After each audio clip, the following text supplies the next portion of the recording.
নমস্কার, আশা করি সবাই ভালো আছেন। রাজস্থানে বাঙালিয়ানায় আপনাদের অনেক অনেক স্বাগত জানাই। আজ অক্ষয় তৃতীয়ার দিন, বিকাল এখন 5টা মতো বাজে। এসেছি আমাদের দোতলার ছাদে। নিচে এত গরম, থাকা যাচ্ছে না। আর আমার বাপের বাড়ির কাছেই তো গঙ্গা নদী। বিকালবেলায় বেশ সুন্দর ঠান্ডা ঠান্ডা হাওয়া দেয়, সেজন্যই ছাদে আসা। আর বিকালবেলায় এই সময় ছাদে আসলে নিচতলার সেদ্ধ হওয়া গরমের থেকে কিছুক্ষণের জন্য হলেও রেহাই পাওয়া যায়। কিন্তু আজকে খুব একটা বেশি হাওয়া দিচ্ছে না। গাছগুলো যেন একদম চুপচাপ স্ট্যাচু হয়ে দাঁড়িয়ে আছে। গরমকালের এই সময় চারিদিকের আম, জাম, কাঁঠাল গাছগুলো একেবারে ফলে পরিপূর্ণ। রাজস্থানে থাকলে আর এই দৃশ্য দেখা যায় না, কারণ ওখানে তো আর অত গাছপালা নেই। চারিদিক যেন বড়ই ফাঁকা ফাঁকা। আমাদের এই পাশের বাড়ির কাঁঠাল গাছটায় দেখুন কত কাঁঠাল ধরেছে।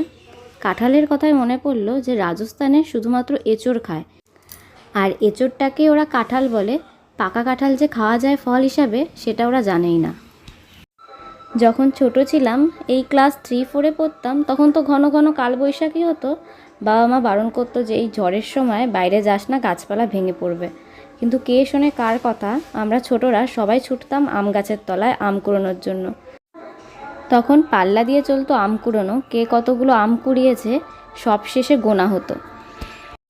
যতক্ষণ না পর্যন্ত বাড়ির কেউ বড়রা গিয়ে মারধর করে বা বকা দিয়ে বাড়িতে না নিয়ে আসতো, ততক্ষণ আমরা আম গাছতলাতেই পড়ে থাকতাম। এখন আর সেই সব দিনগুলো দেখা যায় না। সেই দিনগুলো যেন আস্তে আস্তে হারিয়ে যাচ্ছে।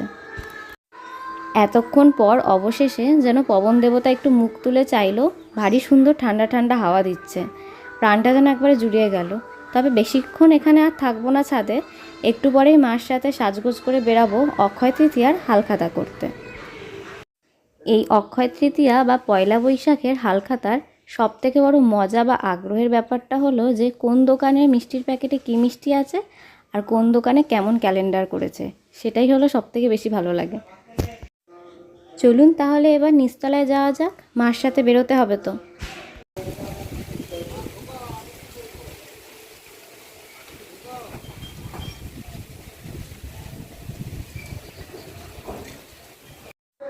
নিচতলায় এসেছি, আর এসেই দেখি একদম নিচের ঘরে এরা দুজন শুয়ে আছে। এরা হলো আমাদের বাড়ির আরও 2 সদস্য। মা বিড়ালটার নাম হলো ভুলি, আর বাচ্চাটার নাম হলো বিল্টু। আরেকটা ছিল কেলটু, কিন্তু ও মরে গেছে 2 দিন হলো।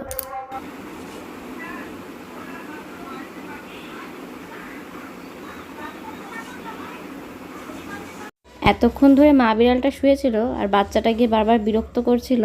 তা এখন মাটা বিরক্ত হয়ে গিয়ে ওর ছেলেকে শাসন করছে। দে থাপ্পড় দে।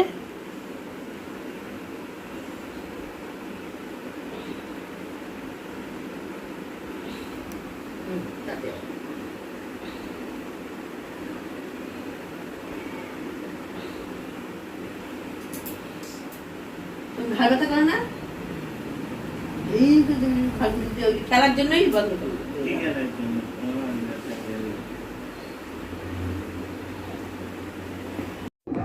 মায়ের সাথে বেরিয়ে পড়েছি অক্ষয় তৃতীয়ার হালখাতা করতে।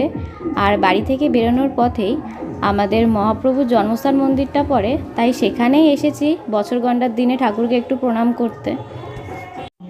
মন্দিরের আরতি হয়ে গেছে অনেকক্ষণ, এখন নাম কীর্তন হচ্ছে, ঠাকুরের পাঠ হচ্ছে। আর যে কোনো মন্দিরে আসলেই যেন একটা মানসিক প্রশান্তি জাগে মনে। চারিদিক একেবারে নিস্তব্ধ, নির্ঝুম। এত মানুষ, এত ভক্ত রয়েছে এখানে, তাও দেখুন কি সুন্দর শান্ত চুপচাপ পরিবেশটা।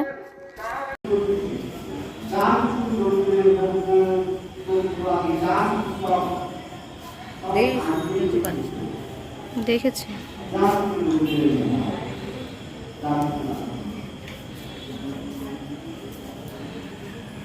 যাবা না?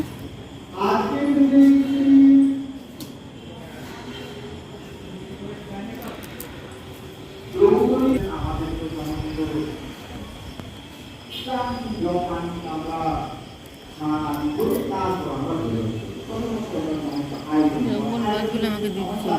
হ্যাঁ, রঙ্গন গাছ কি সুন্দর হাওয়া দিচ্ছে। গঙ্গার হাওয়াটা আসছে, গঙ্গার হাওয়াটা দিচ্ছে, ঠান্ডা ঠান্ডা লাগছে। হালখাতা করা হয়ে গেছে, ফিরে এসেছি বাড়িতে। আর এসেই মা আর ঠাকুমা বসেছে আম কাটতে। এই আমগুলো দিয়ে আচার বানানো হবে। এবার গাছে আম হয়েছে অনেক, কিন্তু আমগুলো পাকার আগেই দেখি টুপটুপ করে ঝরে পড়ে যাচ্ছে, কি জানি কেন। কতগুলো আম পড়ে গেছিলো, সেগুলোই কুড়িয়ে নিয়ে আসা হয়েছে, আর মা কতগুলো গাছ থেকে পেড়ে নিয়ে এসছে। আর আমাদের ছাদে উঠলেই হাতের নাগালের মধ্যেই আম গাছের আমগুলো পাওয়া যায়। এই যে আচার বানানো হয়ে গেছে, আচার বানিয়ে রোদে পরের দিন শুকনো করতে দেওয়া হয়েছে। এই থালার আচারটা বানিয়েছে মা, আর আরেকটা থালার আচার বানিয়েছে ঠাকুমা। যাই হোক, আমার ব্লগটি যদি ভালো লাগে তবে অবশ্যই লাইক করবেন, কমেন্ট করে জানাবেন যে কেমন লাগলো। আর আমার ব্লগ আরও দেখতে চাইলে অবশ্যই চ্যানেলটি সাবস্ক্রাইব করে পাশে থাকবেন। দেখা হবে খুব শীঘ্রই নতুন একটি ব্লগ নিয়ে। সবাই খুব ভালো থাকবেন, সবাই খুব সুস্থ থাকবেন। আজ এখানেই বিদায়।